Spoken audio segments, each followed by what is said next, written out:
Hi everybody, I'm out at the field today with my recently finished RC Powers F16 version 5. I actually maidened it yesterday. I had a bit of a problem with one of my aileron servos, so did a little maintenance after yesterday's flying, and we're back in business today. So I've got it dialed in pretty well now with the new servos and stuff. I'm at about 20 ounces here right now, obviously without a paint job. I'm running the ever popular Turnigy 2200 kV motor, master screw 6x4x3 prop, using RC timer 9-gram servos for my ailerons and elevons, and a 5-gram I think HXT 900 from Hobby King for my rudder. So anyway, I'll talk a little bit more about the throws and stuff after the flight. Unfortunately, kind of challenging today to see a white plane against all this white and hazy background, but anyway, I'll do what I can. Proof of concept that it actually flies more than anything. So here we go. So pretty much just a standard 60% throttle launch there, quite stable. I got a bit of a wind just coming from over my left shoulder. That would have been hard for you to see, but the tail does tend to drop sideways in turns in a crosswind or a tailwind. So definitely having the rudder is very helpful. Just go into a nice loop here. Tracks very nicely in the pitch axis. Bring it around. Nice axial rolls. As I'm going to show you in the throws, I did find it needed quite a bit of roll in there, or quite a bit of throw in the roll axis. So we'll get a bit of a high speed, high G turn going here. Tracks very nicely. Again, a bit more throw in the roll axis than I might need with some other planes.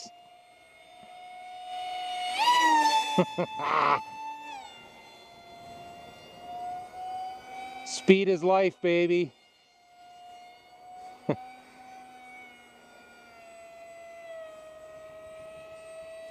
So I'm just going to slow it down a tiny bit. I can fly it comfortably down to about 40% throttle. I'm just turning with rudder here. I'll just try and bring it a little closer. Just gentle inputs with the rudder.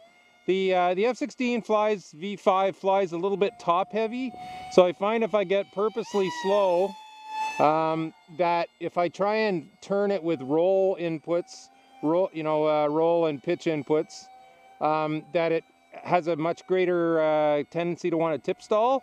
But the rudder, although very small, is super effective. So I find it actually, when I want to purposely fly slow, that it's better to just turn with the rudder. So I'm going to try and show you a stall turn here, just to show you. Slow it down, kick the rudder hard over. Whips around pretty good for what's actually a pretty tiny rudder.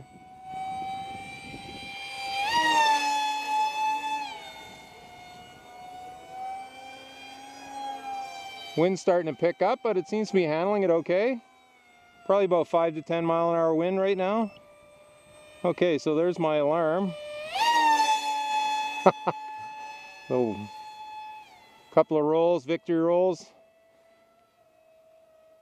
So I'll just bring it in, establish it on final here. I find if I just get the wings level, chop the power about 5-6 feet off the ground, this glides beautifully.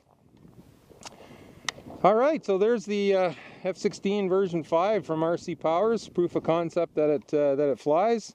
So this is probably going to be a bit difficult for you to see. I have about, let's call it an inch of travel in the pitch, which seems plenty fine. You can see they're not really big elevons by any means, but they're actually quite effective. Now I went with quite a bit more throw in the ailerons on this plane than I normally like to do. Normally I sort of go maybe 50% throw, 50% of what the elevon throw is in the aileron, but I went sort of equal. I've got about 3/4 of an inch of throw all the way around there. You can see the elevons aren't a whole lot bigger than the ailerons here. And what I found was if I had predominantly more roll input in the elevons than in the ailerons, my rolls would tend to be sort of barrel rollish. I can't, it's hard to demonstrate with my hand, but the plane would sort of do more of this than, you know, than a crisp axial roll. So I found by having sort of equal throw in the aileron and elevon that the rolls were much more crisp and axial. So only about 3/4 of an inch of throw in the little rudder there. I could probably go with more, but I find that that's quite sufficient. You could see, you know, I was at about 40% throttle, just a little bit of up elevator to keep the nose up, and just gentle inputs, and it, you know, it turns nice and flat the whole way around. If I went with roll inputs, it would tend to want to tip stall a little bit. In a little bit of wind, especially at this end of the field here that I'm facing, the wind, if I did get slow or slower in a turn and I turn the plane up sideways, it would tend to flip over a little bit, especially if the wind caught that tail, because again, it flies a little top heavy. So once it starts to go over, so just I find if I knowing that, I just keep the speed up, don't get down below about 50% throttle if I'm gonna, you know, really crank it on its edge when I turn it. I'm running KF4 airfoils made out of paperless dollar store foam.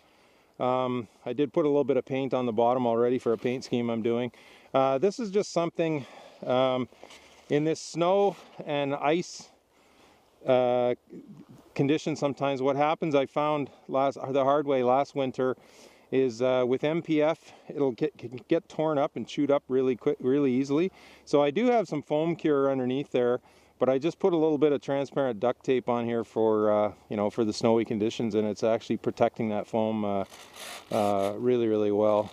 So so there we have it, F16 version 5 from RC Powers. You know, a very nice nimble little plane, a little bit more bouncy in the wind than maybe say the SU-27 V5 or even the F-22, but super nimble, super fun plane to fly thus far. So just need to give it the respect it deserves and put some paint on it. But yeah, anyway folks, thanks very much for watching. Please check the comments down below for more information on where you can get the plans of this plane, plus some stuff about my build and the gear that I'm using today. Thanks very much for watching. Blue skies, which unfortunately I don't have today, and calm winds to everyone, and park jet noise, the other sound of freedom, baby. Thanks for watching again. Take care.